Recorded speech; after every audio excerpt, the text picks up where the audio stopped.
Hey, okay, I've said this before, but for me, when I was growing up, how I performed at sports was really that was really defining for me, right? That was core of who I was. So there was a lot of emotional weight attached to that.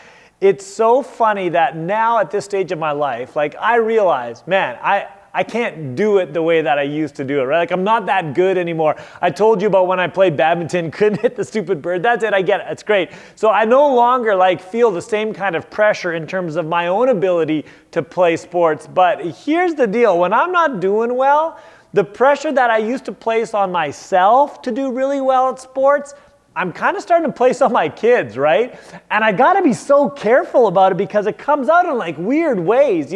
When Cole plays basketball, I love going to watch him play. And for the longest time, I got to coach him, and his performance was really important to me, so much so that I'd begin to lose it on the refs because I felt like the refs were trying to keep him from performing really well, which was a problem for me because my sense of identity was connected to his performance. How messed up is that? I remember one time I'm coaching my son and all of a sudden my phone is buzzing in my pocket, and normally I don't check that, but I kind of grabbed it out for a second, and here I am getting a text from my wife because she's like, hey, everybody's watching you. And essentially what she's saying is, you're an idiot. Stop being an idiot, because all of this weight had been placed on my son. It's interesting because right now, he's traveling with this team from Canada down in the States, and his first weekend, he did so good. And I was so pumped for him, and he made kind of this all-star selection and got posted on Instagram and stuff. And I'm just like, yeah, that's my boy. I'm feeling so good about that. And then now I'm nervous about what he does this next weekend at his next tournament in the States because I start thinking to myself, what if he doesn't do so good? What if he struggles?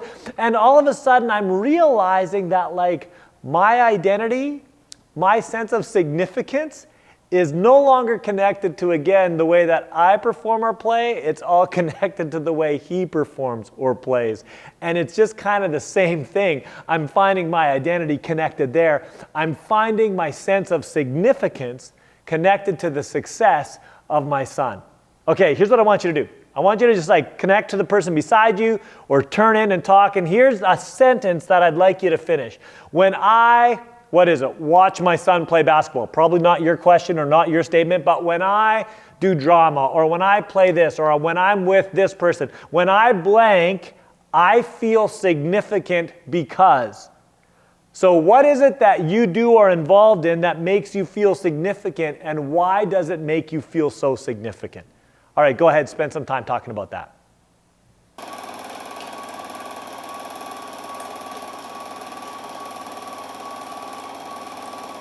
Okay, here's what's so crazy, you guys. I think in our world and in our culture, when we start thinking about the sense of significance, primarily we begin to think that, however we perform, however good we are, that's what makes us significant. And our job is to really make much of ourselves. Show the world how great we are, man. I just did this. Post it online. Get the likes. Help people to see it. Compare it to others. It's all about making much of ourselves. If only people can see how great then my life will have some sort of significance. I will have value, right? This is core to who I am. But here's what's really crazy about that. When we really think about what is significant, the question I'm starting to ask myself are the things that I'm so invested in, honestly, do they really matter? Honestly, do they really matter, right? So I think about my investment in the activities that my sons are involved in. First of all, let me just say this right now. I should enjoy those. It's great for parents to enjoy their kids. That's an awesome thing. And for the activities and events and things that you're involved in, you should enjoy them as well. And you should do them to the absolute best of your ability. Of course you should. But we should be really careful to think that these activities in and of themselves are actually all that significant. The question I'm starting to ask myself are things like, hey, if my son does really good at basketball down there, what difference does that make? What difference does it make for the kid, who just DM'd me the other day to talk about how broken her life is because of the things that she heard other people say to her? What difference does it make to her that, my son played really good basketball down in the States, right? And I got to talk about it. What difference does it make? Like, I'm thinking about my friend Zlata, whose like brother was caught in like the Ukraine and whose parents are missionaries there trying to help people escape from the war. What difference does it make to them for me to say, man, you should check out my son. He made the all-star team at the basketball game. Really, does it really matter? I mean, one of the questions I'm asking myself right now, you guys, are the things that we think are so significant, are so important, like, honestly, what difference do they make? Do they really matter? And I'm not saying we shouldn't do it, we shouldn't enjoy it. I'm not saying that they shouldn't be important to us. I'm just saying that they shouldn't define us, and they shouldn't in and of themselves be the one thing that we says is actually really significant. They should maybe be things we use for significant means, but in and of themselves, really, should we put that much weight on? Like, do they really matter? Okay, here's what Jesus says. When Jesus starts talking about being significant, his like primary message is this. It's like, hey, what's significant is not you making much of yourself. What makes your life really significant is when you start to take your gifts, skills, and abilities, and you use those instead of making much of yourself, but make much of me by radically serving other people with the gifts, skills, and abilities that I've given to you, right? He says, start making much of others by serving others and pointing them to me. The one, remember, who like forgives us, who recreates us, the one who gives us an identity, the one who invites us in so we belong, that when we radically love other people with the same kind of love Jesus has given to us, people see Jesus and he changes their lives. It changes everything. He's like, that's significant. When we actually understand who we are in Christ, our lives have the opportunity to really matter, no matter what anyone else thinks about us, no matter what people say on our posts online, no matter, like, our lives matter, you guys. We have real significance in those moments. Okay, here's what it is. Jesus is speaking in Mark chapter 10. What's happened is his disciples have, like, a couple of them have come to Jesus, and they want like powerful positions in his kingdom.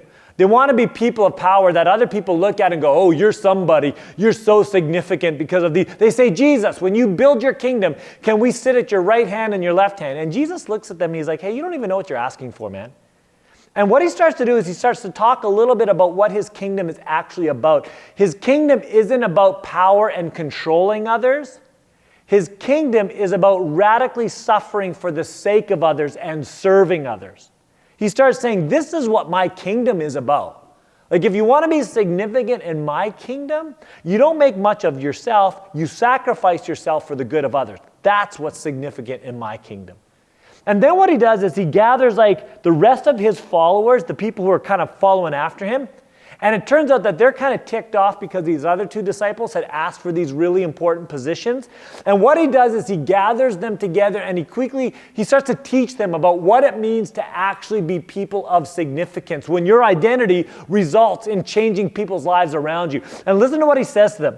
Looking in Mark chapter 10, starting like verse 41, it says this, when the 10 heard about this, they became indignant with James and John.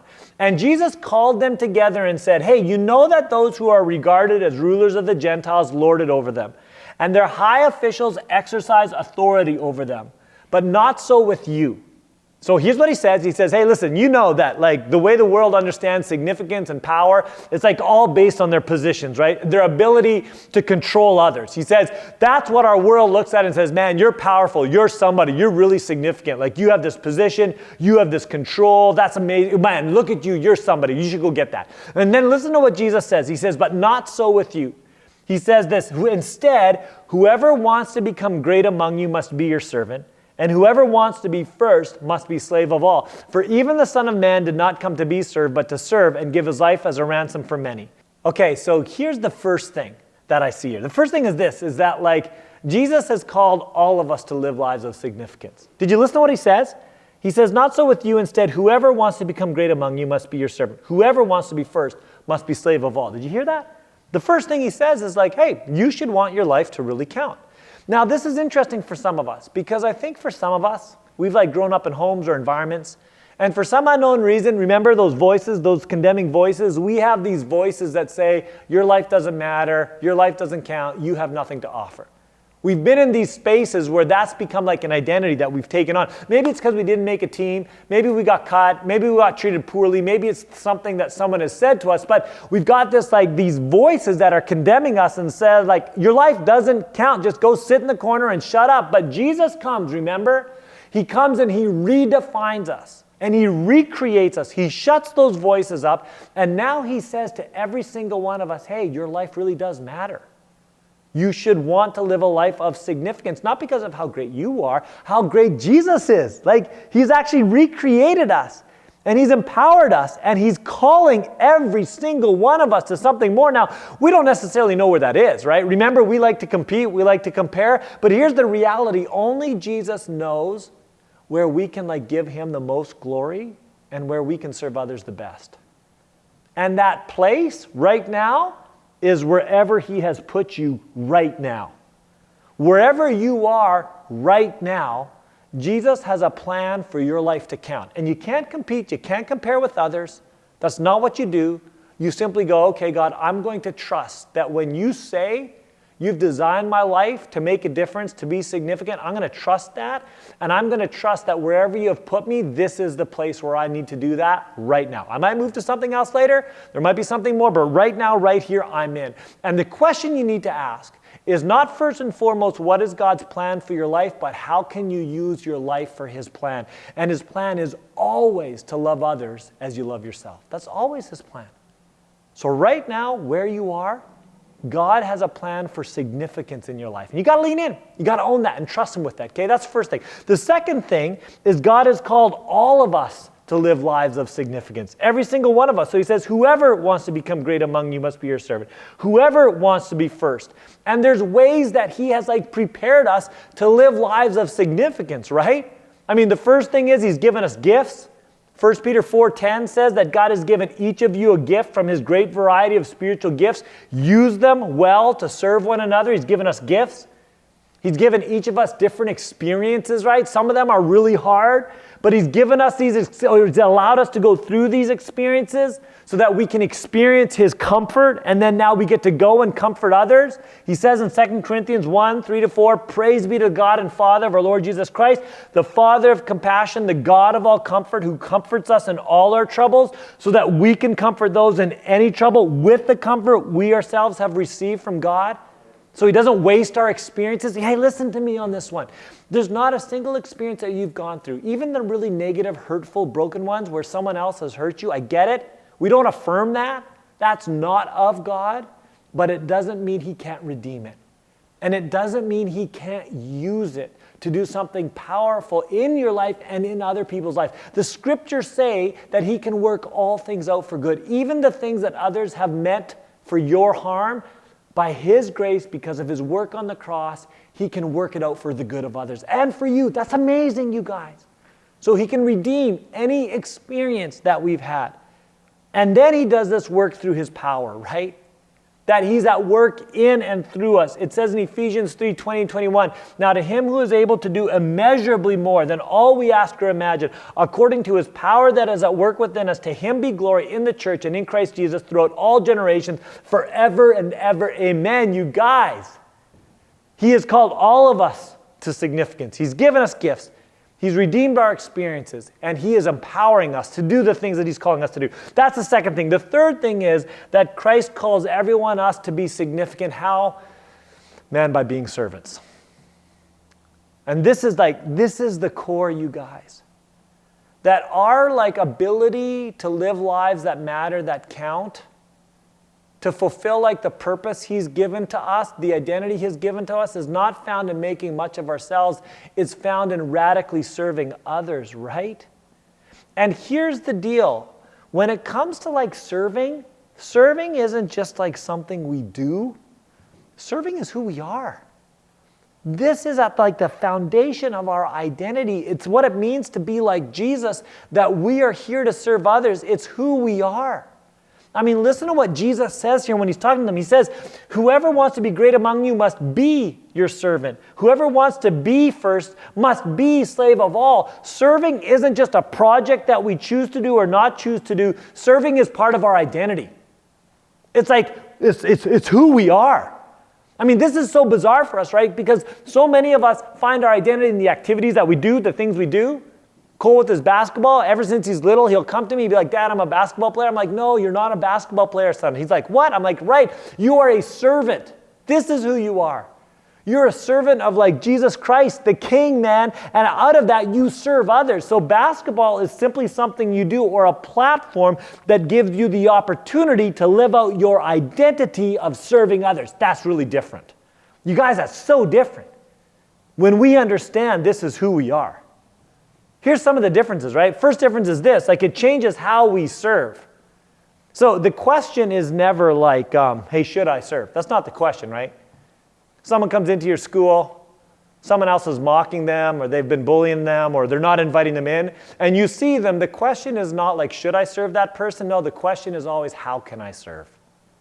Because it's just an extension of who we are. The question isn't should we, the question is always like, how can we? And then it changes who we serve, right?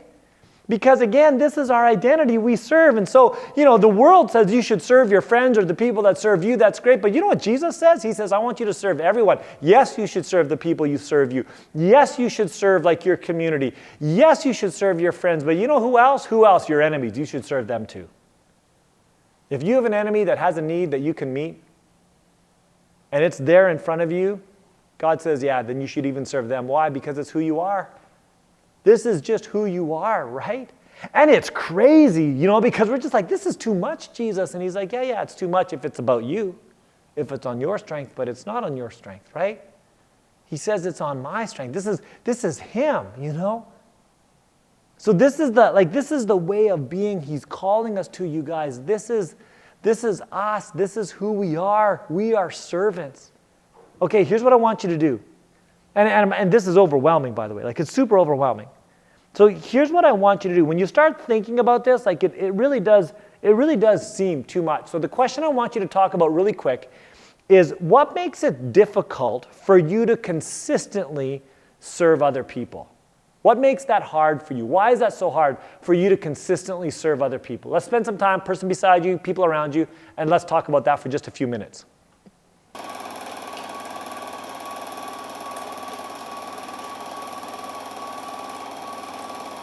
Man, you guys, like when I really think about this, in one sense, I get excited because if I realize that significance is found in living out my identity of being a servant, then I realize that there's no moments where I don't have the opportunity to be significant, right? Like my life can really matter.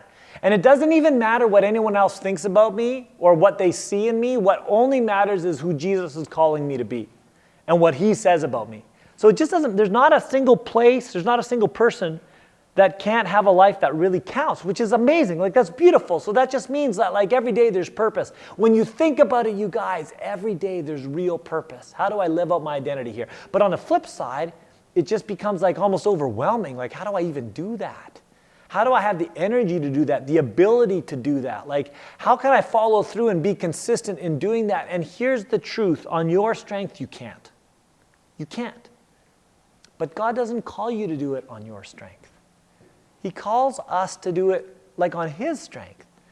So listen to what he says. He says in verse 45, he says, "For even the Son of Man did not come to be served, but to serve and give his life as a ransom for many." So the first thing, we look at Jesus and we go, there's an example for us, man.